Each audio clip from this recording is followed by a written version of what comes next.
বন্ধুরা আজকে শেয়ার করব অমৃত স্বাদের রেসিপি লাউ পাতার ভর্তার রেসিপি। এতটা মজা, এতটা টেস্টি।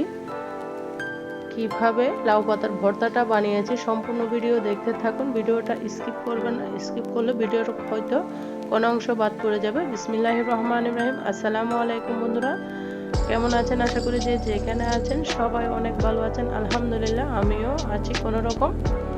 এখানে আমি বেশ কিছু লাউ পাতা নিয়ে নিয়েছি। লাউয়ের ডোকা থেকে লাউ পাতাগুলোকে সুন্দর করে ছেড়ে নিয়েছি। লাউ পাতাগুলো বাছে নিতে হবে, অনেক সময় পোকা থাকে লাউ পাতার ভিতরে। বন্ধুরা বেছে সুন্দর মতো ধুয়ে নিয়ে চলে এসেছি বন্ধুরা অফ স্ক্রিনে। বন্ধুরা এতটা মজা, মনে হবে শুধুমাত্র এটা দিয়ে সমস্ত ভাত খেয়ে ফেলে, এতটা টেস্টি। গরম ভাতের সাথে শীতের দিনে ধনে পাতা দিয়ে জাস্ট ওয়াও লাগবে, এত লোভনীয়। পাতাগুলো আমি এক সাইডে রেখে দিয়েছি। তারপর এখানে ভর্তা বানানোর জন্য যা যা লাগবে নিয়ে নিয়েছি ধনে পাতা, তারপর নিয়ে নিয়েছি টমেটো, আর নিয়েছি বড় সাইজের 2টা পেঁয়াজ, আর নিয়েছি একটা থেকেও বেশি রসুন। শাকের ভর্তার মধ্যে অবশ্যই রসুনের পরিমাণটা বাড়িয়ে দিবেন, খেতে কিন্তু অনেক মজা লাগবে। তারপর নিয়ে নিয়েছি আমার নিজের হাতের করা চিংড়ি শুটকি দিবেন অবশ্যই। আর যদি চিংড়ি শুটকি না থাকে চিংড়ি মাছটা তেলে দিতে পারবেন, চিংড়ি শুটকির ফ্লেভারটা আসবে। তারপর নিয়ে নিয়েছি আমি এখানে কয়েকটা শুকনা মরিচ আর কাঁচা মরিচের মিশ্রণে যদি ভর্তা বানান, শুধুমাত্র এটা দিয়ে আঙ্গুল চেটে পুটে তৃপ্তি করে ভাত খেতে পারবেন বন্ধুরা। কথা দিলাম সমস্ত ভাত শুধুমাত্র এই পদ দিয়ে খাবেন, এতটা মজা, এতটা টেস্টি। এই পর্যায়ে আমি পেঁয়াজগুলোকে একটু মোটা মোটা সাইজ করে কেটে নিচ্ছি, বেশি চিকন করি নাই, যেহেতু এগুলাকে তেলে ভেজে দিব সেই জন্য আমি বেশি চিকন করি নাই। আপনারা যদি কাঁচা পেঁয়াজ দেন অবশ্যই চিকন করে নেবেন। অনেক মজার একটা রেসিপি শেয়ার করতে চলেছি, আশা করি অনেক ভালো লাগবে। ছোট্ট একটা লাইক দিয়ে আমার সাথে থাকার অনুরোধ রইল। পেঁয়াজগুলোকে আমি সুন্দর করে কেটে নিয়ে রাখতেছি। অবশ্যই ভর্তার মধ্যে বেশি করে পেঁয়াজ দিবেন, পেঁয়াজ যত বেশি দিবেন ভর্তার স্বাদটা তত বেড়ে যাবে। তারপরে এখানে টমেটোটাকে আমি সুন্দর করে পাতলা পাতলা স্লাইস করে কেটে নিচ্ছি। আপনারা চাইলে টমেটোটা স্কিপ করতে পারেন, টমেটোটা দিলে ভালো লাগবে, খেতে অসাধারণ লাগে। তেলের মধ্যে যখন তেলে টমেটোটা দেওয়া হয় খেতে অপূর্ব লাগবে, এতটা মজা বন্ধুরা। আপনারা একবার হলো এভাবে গরম ভাতের সাথে লাউ পাতার ভর্তা বানিয়ে ট্রাই করবেন, কথা দিচ্ছি এত মজা। সুন্দর মতো আমি কাঁচামরিচগুলোকে কুচি করে নিয়েছি, রসুনগুলোকে কুচি করে নিচ্ছি। আপনারা চাই অবশ্যই রসুনটাকে কুচি করে নেবেন, তাহলে তেলের মধ্যে তাড়াতাড়ি ভাজা হয়ে যাবে। আর কাঁচামরিচটা কুচি করে নিলে তেলের মধ্যে ফুটবে না, অনেক সময় গায়ে ছিটে আসে, সেই জন্য কাঁচামরিচটাকে কুচি করে নেবেন। তারপর আমি লাউ পাতাগুলোকে সুন্দর করে কুচি করে নিচ্ছি। আপনারা চাইলে গোটা আস্ত দিতে পারেন, তবে আমার মতে কুচি করে দিলে লাউ পাতা সুন্দর মতো বাটা হয়ে যায়। আর আপনারা যদি ব্লেন্ডার করেন তাহলে কিন্তু গোটা গোটা করে সিদ্ধ করে নিতে পারবেন, কোনো সমস্যা নেই। এই পর্যায়ে আমি সুন্দর মতো লাউ পাতাগুলোকে কেটে নিয়েছি। আমি চুলার মধ্যে চলে যাচ্ছি। এখানে একটা কড়াই বসিয়ে দিয়েছি, কালো কড়াই, সেই জন্য বন্ধুরা খারাপ দেখাচ্ছে কিছু মনে করবেন না। আমার কাছে তেলের কড়াই কালো, সবগুলো কালো হয়ে গিয়েছে, সেই জন্য এই কড়াইয়ের মধ্যে দিতে হয়। আপনারা একটু মানিয়ে নেবেন বন্ধুরা। আর বয়সের মাঝে কথার মাঝে যদি আমার কোনো ভুল ত্রুটি হয় অবশ্যই সবাই ক্ষমার দৃষ্টিতে দেখবেন। আমি এখানে তেল দিয়ে দিয়েছি পরিমাণ মতো, দিয়ে এখানে শুকনো মরিচগুলোকে সুন্দর করে টেলে নিচ্ছি। শুকনো মরিচগুলোকে এমনভাবে টেলে নিতে হবে যেন ভিতরের দানা সহ একদম ভাজা হয়ে যায়, সেইভাবেই টেলে নিতে হবে। এতটা মজা বন্ধুরা, দেখতেই থাকুন, আশা করি অনেক ভালো লাগবে। আর বন্ধুরা কে কোথা থেকে আমার ভিডিওটা অন করেছেন অবশ্যই ছোট্ট একটা কমেন্টসে বলবেন। আমার মন ভালো নেই, হয়তো কারো ভিডিও দেখতেছি না, ইনশাল্লাহ স্বাভাবিক হলে সবার ভিডিও দেখবো। সবাই আমার সাথে থাকবেন, পাশে থাকবেন, ইনশাল্লাহ আমিও সবার পাশে থাকি। ইউটিউব প্ল্যাটফর্মে কিন্তু কখনো সামনের দিকে একা একা এগিয়ে যেতে পারবো না, তাই সবাই কাঁধে কাঁধ রেখে কাজ করতে হবে। কেউ কাউকে হিংসা করবেন না, সবাই মিলেমিশে কাজ করবেন, ইনশাল্লাহ সবার যাত্রা শুভ হবে, এটুকু সবার কাছে অনুরোধ রইল। আমি শুকনো মরিচগুলোকে সুন্দর করে ভেজে উঠিয়ে নিয়েছি। তারপর এখানে পেঁয়াজ, রসুন, কাঁচামরিচ একসাথে আমি তেলের মধ্যে দিয়ে দিয়েছি বন্ধুরা। সুন্দর মতো আমি ভেজে নিচ্ছি, দেখতেই পারতেছেন। পেঁয়াজ রসুন ভেজে দিলে ভর্তাটা খেতে যেমন ভালো হয় তেমন দীর্ঘক্ষণ থাকলে কিন্তু আপনার ভর্তাটা নষ্ট হবে না। আগেরকার যুগে কিন্তু ভর্তা নষ্ট হয়ে যেত। এইভাবে পেঁয়াজটাকে যদি তেলের মধ্যে ভেজে ভর্তা বানান তাহলে কিন্তু আপনার ভর্তাটা দুপুর বানালে রাত পর্যন্ত থাকবে, এতটা গ্যারান্টি দিয়ে বলতেছি আমি। আর গন্ধ হবে না। কাঁচা পেঁয়াজের যে একটা গন্ধ থাকে, যদি ভর্তাটা রেখে খাওয়ার ইচ্ছা থাকে অবশ্যই পেঁয়াজ রসুনটাকে ভেজে বানাবেন, তাহলে কিন্তু অসাধারণ লাগবে। তবে ভর্তার মধ্যে পেঁয়াজ রসুনটা ভেজে দিলে এমনিও খেতে অমৃত লাগে। এই পর্যায়ে আমি এখানে তেলের মধ্যে ছেড়ে দিচ্ছি টমেটো দিয়েছি। তো ভর্তা বন্ধুরা এত মজা, আপনারা যখন বাসায় ট্রাই করবেন তখনই বুঝবেন এর লাউ পাতার সাধারণ একটা পাতার ভর্তা যে অসাধারণ একটা রেসিপি হয়ে যায়। যখন আপনারা বাসায় ট্রাই করবেন তখনই বুঝবেন এত মজা, আর আঙ্গুল চেটে পুটে খাবেন। আর আরেকবার আপনার পরিবারের মানুষ আপনাকে রিকোয়েস্ট করবে যে এই ভর্তাটা আবার যেন বানিয়ে খাওয়ান, এতটা মজা। এই পর্যায়ে আমি পেঁয়াজ রসুনগুলোকে উঠিয়ে নিচ্ছি, একটু কালার হয়ে গিয়েছে সেই জন্য আমি সাইড থেকে পেঁয়াজ রসুনগুলোকে টমেটোগুলোকে সরিয়ে সুন্দর করে উঠিয়ে নিচ্ছি বন্ধুরা। টমেটোগুলোকে সুন্দর করে ভেজে নিব বন্ধুরা। একটা টমেটো অবশ্যই দিবেন, লাউ পাতার ভর্তার মধ্যে খেতে অসাধারণ লাগবে। এত দুর্দান্ত রেসিপি আগে জানতাম না, এবার আমি প্রথম বানিয়েছি। সত্যি বলতে বন্ধুরা অসাধারণ হয়েছে খেতে। যেরকম একটা লাউ পাতার একটা সুন্দর ফ্লেভার আছে, কাঁচামরিচ ধনেপাতা পেঁয়াজের ফ্লেভারে অসাধারণ হয়েছে।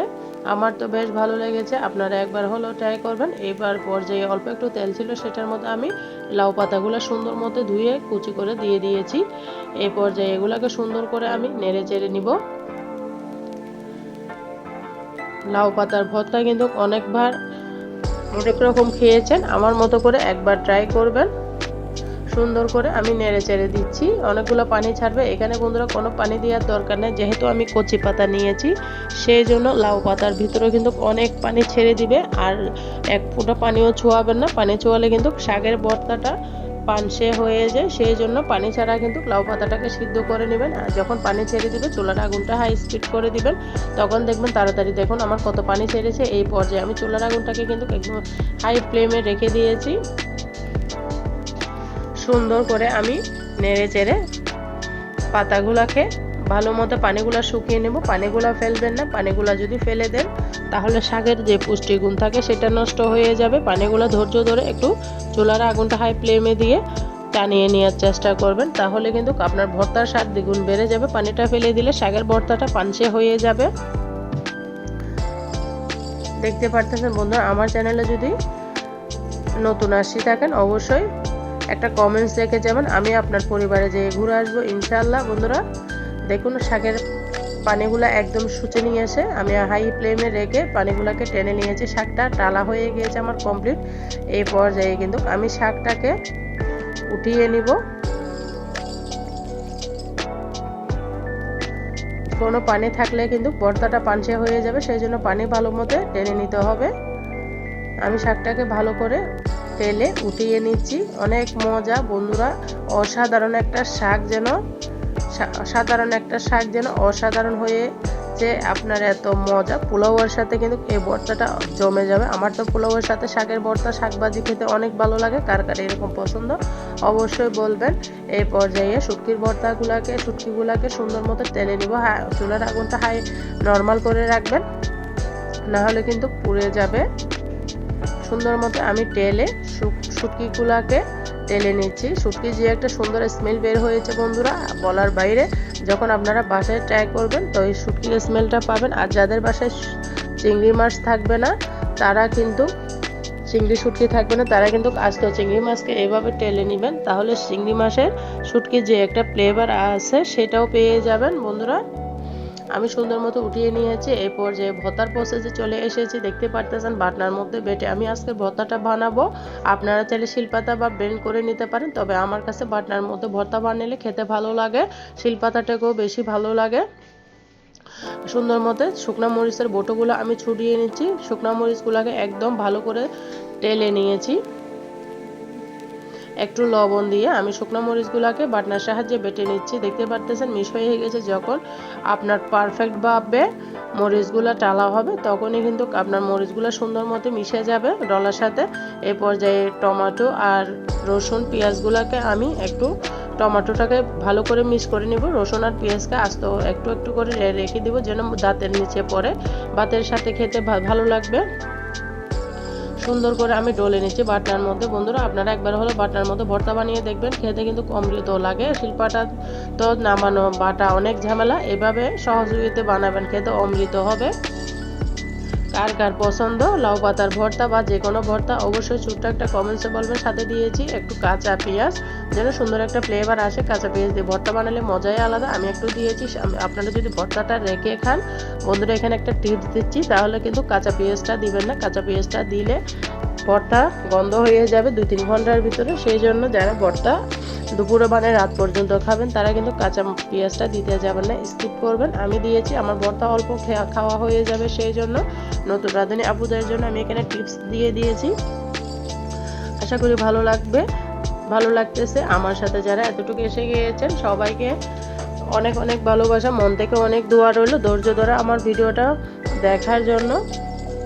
এই পর্যায়ে আমি লাউ পাতাগুলোকে সুন্দর করে বেটে নিচ্ছি বাটনার সাহায্যে। দেখতে পারতেছেন পাতাগুলো কচি হওয়ার কারণে সুন্দর করে মিশে যাচ্ছে। অবশ্যই আপনারা চেষ্টা করবেন লাউ পাতাগুলো কচি পাতা নেওয়ার জন্য। কচি পাতা দিয়ে ভর্তা করলে খেতে অসাধারণ লাগবে। আর বন্ধুরা আমার ভয়েসের মাঝে, আমার কথার মাঝে, আমার ভিডিওর মাঝে যদি কোনো ভুল ত্রুটি হয় অবশ্যই ক্ষমার দৃষ্টিতে দেখবেন। আর বন্ধুরা যারা এখনো পর্যন্ত একটা লাইক দিতে ভুলে গিয়েছে, ছোট্ট একটা লাইক দিবা। আর তোমাদের একটা লাইক আমার সামনের দিকে এক পা এগিয়ে যাওয়ার সহযোগিতা করবে। দেখতে পারতেছেন ভর্তাগুলোকে সুন্দর করে আমি এবার হাতের সাহায্যে মেখে নিচ্ছি। দিয়ে দিচ্ছি ধনেপাতা। আমি ধনেপাতাটা আস্ত দিয়েছি, আপনারা চাইলে বাটনার সাহায্যে বেটে দিতে পারেন। ধনেপাতার ফ্লেভারটা সরানোর জন্য আমি একটু কষলিয়ে দিয়েছি। সবাইকে মন থেকে অনেক অনেক দোয়া রইল। দিয়ে দিলাম স্বাদ মতো লবণ। বন্ধুরা আমার সাথে যারা এতটুকু এসে গিয়েছে সবাইকে আবারও আমি ধন্যবাদ জানাচ্ছি। দিয়ে দিচ্ছি এই পর্যায়ে সরিষার তেল। ভর্তা বানিয়ে সরিষার তেল ছাড়া ভর্তা বানাইলে ভর্তার স্বাদটা যেন অসম্পূর্ণ থেকে যায়। দিয়ে দিচ্ছি পরিমাণ মতো সরিষার তেল। দিয়ে সুন্দর মতো আমি ভর্তাগুলোকে হাত দেওয়ার সাহায্যে মেখে নিয়েছি। পরিবেশন করে দেখিয়ে দিচ্ছি কেমন হয়েছে আমার ভর্তাটা। ছোট্ট একটা কমেন্টসে অবশ্যই বলবেন। আর আমার রেসিপিগুলো কেমন হয় সেটাও বলবেন বন্ধুরা। আর সবাই আমার সাথে এতক্ষণ পর্যন্ত থাকার জন্য সবাইকে অসংখ্য অসংখ্য ধন্যবাদ। অনেক অনেক ভালোবাসা। সবার জন্য শুভকামনা ও দোয়া রইল বন্ধুরা। আজকের মতো আমি এখানেই বিদায় নিচ্ছি। সবাই ভালো থাকবেন, সুস্থ থাকবেন, আমার জন্য আমার পরিবারের জন্য দোয়া করবেন। আল্লাহ হাফেজ। আসসালামু আলাইকুম ওয়া রাহমাতুল্লাহি ওয়া বারাকাতুহু।